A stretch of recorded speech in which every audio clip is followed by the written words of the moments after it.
আগেও মানুষের সাথে পাশে ছিলাম, আমি ভবিষ্যতেও একজন সাধারণ মানুষ হিসেবে আমি আমার ডালুয়ার মানুষের পাশেই আমি মানুষ হিসেবেই থাকবো, আমি কোনো চেয়ারম্যান হিসেবে থাকবো না। আশা করি আমাদের ইউনিয়নে কোনো সমস্যা নাই। আমরা বিগত দিনে যে চেয়ারম্যান পেয়েছি নাজমুল হাসান বাসির সাহেব, উনি আমাদের ইউনিয়নে পর্যাপ্ত পরিমাণে কাজ করছে। আগামী 27শে জুলাই উপনির্বাচন হওয়ার কথা রয়েছে। সেই নির্বাচনে আমাদের ঢালুয়ার মানুষ, আমরা যারা এই ঢালুয়াতে বসবাস করি, দলমত নির্বিশেষে আমাদের সকলের একটি আস্থার জায়গা রয়েছেন। সেই আস্থার জায়গাটি হচ্ছে মামুনুর রশীদ চৌধুরী মামুন ভাই। যেন মানুষের সবসময় সুখ দুঃখের কাছে থাকে এরকম একজন প্রতিনিধি আমরা চাই। প্রার্থী অনেকে হয়েছে।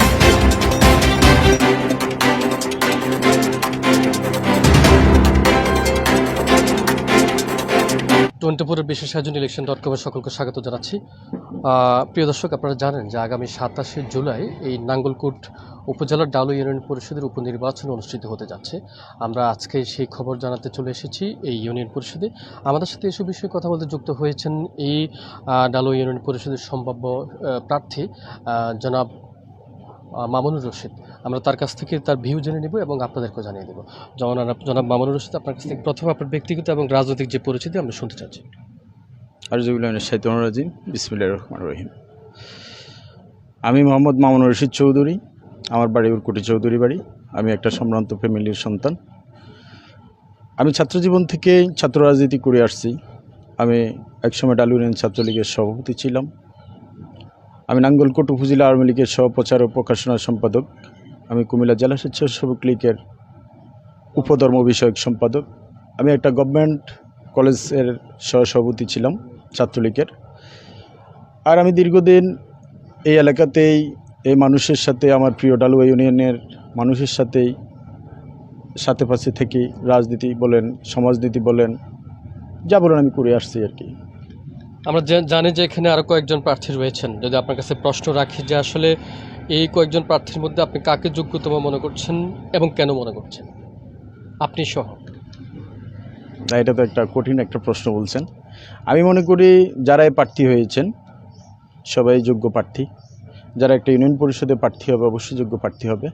বিশেষ করে আমাদের ডালু ইউনিয়নের যে চেয়ারম্যান ছিলেন জনাব নাজমুল হাসান বাসির ভাই তৃণমূল থেকে রাজনীতি করে এসে এবং একটা রাজনীতি সম্ভ্রান্ত ফ্যামিলির সন্তান হিসেবে দীর্ঘদিন আমাদের ইউনিয়ন পরিষদের চেয়ারম্যান ছিলেন। আমার জানা মতে এরকম চেয়ারম্যান আগে আসছে কিনা আমি জানি না, ভবিষ্যতে হয়তো আর আসবে না। আমিও একজন প্রার্থী হিসেবে আমি বলবো আমিও তার মতো একজন চেয়ারম্যান হয়তো বা হব না। তবে আমি সবাইকেই যোগ্য মনে করি, আমি কাউকে ছোট করে দেখি না। আমি হয়তো সবার চোখে কে কতটুকু জানে আমি জানি না, তবে আমি সবাইকে যোগ্য প্রার্থী হিসেবে আমি ব্যক্তিগতভাবে মনে করি। আপনি যদি চেয়ারম্যান নির্বাচিত হতে পারেন, এই ইউনিয়নবাসীর জন্য আপনার কাছ থেকে কোনো চমকপ্রদ কিছু থাকবে কিনা, আপনার প্ল্যানিং আছে কিনা কোনো বিষয়? আমি যদি আল্লাহর অশেষ রহমতে যদি ইউনিয়নের মানুষ আমাকে পছন্দ করে, মানুষ আমাকে ভালোবাসে, যদি আগামী 27শে জুলাই আমাকে একটি করে ভোট দেয়, আমি যদি চেয়ারম্যান হই, আর সবচেয়ে কী করব আমি স্পেশালি আমি জানি না। তবে আমি আগের যেভাবে আছি, আগেও মানুষের সাথে পাশে ছিলাম, আমি ভবিষ্যতেও একজন সাধারণ মানুষ হিসেবে আমি আমার ডালুয়ার মানুষের পাশেই আমি মানুষ হিসেবেই থাকবো, আমি কোনো চেয়ারম্যান হিসেবে থাকবো না। আর স্পেশালি চেয়ারম্যানের কি হয় না হয়, আমি তো আমাদের আগের চেয়ারম্যান, আমি আরেকবার আগের কথায় ফিরে যেতে চাই যে আমাদের ইউনিয়নে যে একটা স্বচ্ছ আদর্শবান একজন চেয়ারম্যান ছিলেন, আমি তার সাথে পাশে ছিলাম। আমি তা দেখেছি, ন্যূনতম আমার দেখাতে আমি যা দেখেছি, আমি ওনার আদর্শ উদ্দেশ্য যেটা আছে আমি এটা বাস্তবায়ন করার চেষ্টা করবো। স্পেশালি আমি কি করতে পারবো সেটা আমি জানি না। আপনি ডালু ইউনিয়নবাসীর উদ্দেশ্যে ভোটকে ঘিরে আপনার বার্তা কী থাকবে? ডালু ইউনিয়নবাসীর ভোটকে ঘিরে যে আপনি কথা বলছেন, আমার একটি কথাই থাকবে, আমি দীর্ঘদিন রাজনীতি ডালু ইউনিয়নের মানুষের পাশে থেকেই করেছি। ডালু ইউনিয়নের মানুষ যদি মনে করে আমার দীর্ঘদিনের যে রাজনীতি সমাজনীতিতে আমার যদি ন্যূনতম আদর্শ সততা থেকে থাকে, এটা যদি ডালু ইউনিয়নের মানুষ মনে করে, আমি সবার কাছে আমার আবদার অধিকার থাকবে সবাই যেন আমাকে একটি একটি করে ভোট দেয়। আর যদি আমার আদর্শ উদ্দেশ্য আমার কোনো সততা না থাকে তাহলে আমার কোনো দাবি নাই ডালু ইউনিয়নের মানুষের কাছে। আমি একেবারে শেষ দিকে চলে এসেছি। আপনার কাছে যদি প্রশ্ন রাখতে চাই, যেহেতু আপনি নিজস্ব একটি দলের অন্তর্ভুক্ত, আপনি একজন পলিটিক্যাল ফিগার, এখানে এই ইউনিয়নে আরও অনেক বিভিন্ন দল মতের লোক থাকতে পারে, আপনার যে সেবাটুকু সেটা কি সবার জন্য সমান হবে কিনা? অবশ্যই সমান হবে।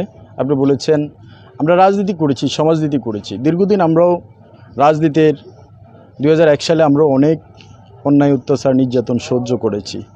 কিন্তু যখন আমাদের গভর্নমেন্ট সরকার গঠন করে, বাংলাদেশ আওয়ামী লীগ মুক্তিযুদ্ধের সপক্ষে, স্বাধীনতার সপক্ষের জননেত্রী শেখ হাসিনা যখন আপনার সরকার গঠন করে, আমরা চেষ্টা করে আসছি কখনো কাউকে নির্যাতন, হয়রানি, কোনো মামলা মকদ্দমা দিয়ে কাউকে হয়রানি করি নাই, ভবিষ্যতেও ইনশাল্লাহ করব না।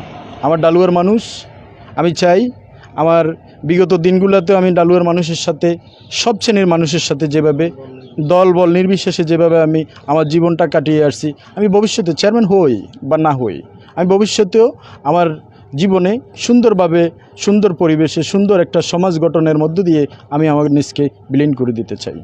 আপনাকে অসংখ্য ধন্যবাদ।